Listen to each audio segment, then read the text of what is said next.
سلام بچه‌ها، خوش اومدید به یه ویدیوی جدید.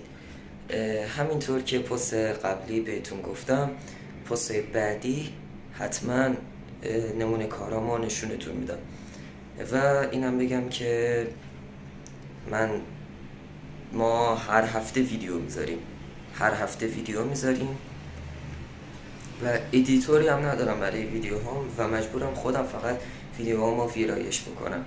خب بگذاریم بریم که نشونتون بدم، خدا کنه بهم گیر ندم، چون چند دفعه رفتم خودم ببینم یا برقاشو درست کنم و اینا دیگه بهم گیر دادن، گرفتن جیرم دادن.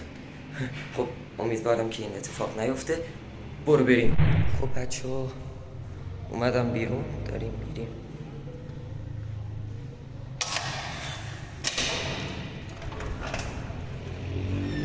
امیدوارم بهم گیر نده. من تازه گرافیتی رو شروع نکردم راستش، ولی تولید محتوا رو تازه شروع کردم.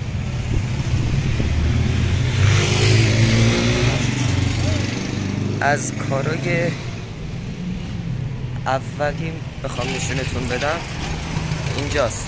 بله همونطور که میبینید واقعا افتضاحه، چون این کار اولم هستش. من کارای بیشترم و الان بریم با هم نشونتون بدم. وای بچه‌ها، من داخل یه انباره‌ای کشیدم، بعد بهم گیر دادن، هرچند که اینا مال آشنای خودمونن، ولی خب فکر کنم باشن، نمیدونم. این کار دیگه هم موقعی که تازه وارد بودم زدم، نشونتون بدم. تازه کارترین کار ممکن. بریم برای بعدی. بچه‌ها خدا رو شکر نیستن.